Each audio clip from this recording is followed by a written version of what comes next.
Growing up, I was blessed to have three grandparents in my life: my mom's mother and father, and my dad's mother. However, my world seemed to shatter when, within a 5-year time span, I lost two of the most important people in my life, leaving me with only one grandparent. Though I was young, I felt the pain of losing both family members. Looking back, I realized how long it took me to understand that the death of one of these members would drastically change my life for the better. My dad's mother, who was referred to as Mimi, would be this member. Though I had attended church all my life, I had also just begun high school. The amount of peer pressure influenced upon me was a heavy weight.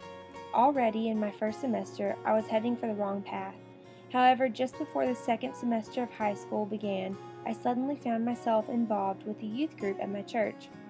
I had attended a few times when in middle school, but felt like an outcast because the majority of the group was much older than me, causing me to be ignored.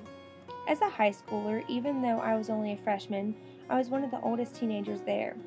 Though I had felt my grandmother urge me to become a part of this, I felt as if there was something more I was supposed to do. I had a purpose with this group, and she was going to help me find it.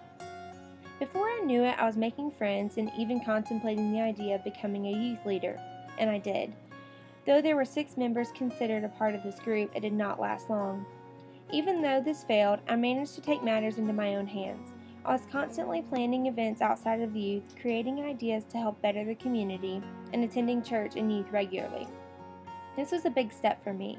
Just a few months earlier, I was only attending church once a week. At this point, I was attending twice and sometimes 3 times a week. After graduating from high school, I remained a core member of the group. As the summer flew by, I began to wonder what I would do at college to feed my religious spirit. In relation to a UCLA survey on college students, I felt as if I were part of the 80% interested in religion and the 79% showing belief in God. But I desired to be part of the 81% that attend religious events. At orientation, I received many flyers for different religious groups on campus. I was determined to attend Georgia Christian Student Center, but only because my roommate planned to do the same. I attempted to attend many events, but I never seemed to follow through. I had heard about another organization, Wesley, which is the Methodist organization on campus. Wesley is dedicated to bringing all students to Christ through worship and message. I tried to go a couple of times. I longed to worship and feed my spirit. I refused to go alone, refused to look weak, and refused to look lost. According to USA Today, college is where you make or break your relationship with God. I felt as if mine were breaking. I did not feel my relationship was breaking because I felt the Christian ministries on campus were hypocritical and judgmental. However, 1 in 4 young adults tend to believe this to be true, according to a recent survey published in USA Today.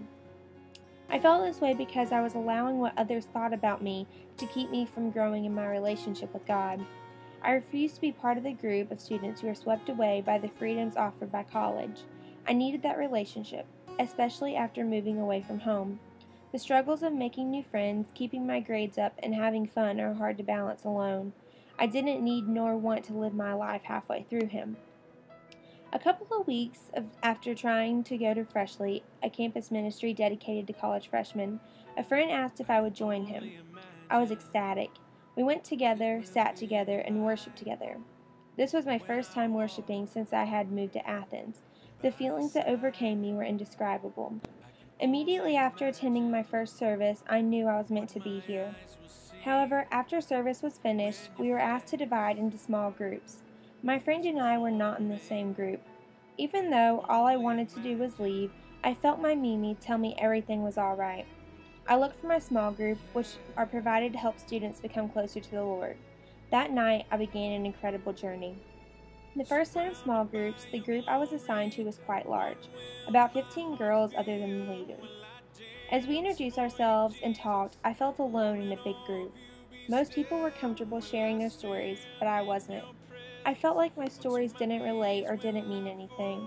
However, as the weeks progressed, I found the group dwindling, making me feel a little more comfortable. In our 3rd week of meeting, there were only 5 or 6 girls. I found myself being much more open than before, but my guard was still somewhat up. As the weeks progressed, I found myself connecting with most of the girls on an individual level. In fact, one of the girls has even become one of my closest friends on campus. We have dinner together every Monday night, a girls' night on Thursday evenings, and usually something fun on the weekend. We even plan to be roommates next year. As for my leaders, they have been so open with the group. Because of this, I find myself comfortable to share more and more each week. I know that what is said in our circle stays there, but the comfort shown by the group continues each day. The death of my Mimi was a tragedy that turned into a blessing in the end. Though not physically on earth, I feel her with me as I make my spiritual journey. Though I originally fought the idea to attend youth, I am so thankful that I did. Not only did I grow spiritually, but it led me to yearn to stay involved in ministry when moving to college. I am now part of the group I can depend on for anything. This is why when asked who has influenced me most, I answer with a gleeful response, my Mimi.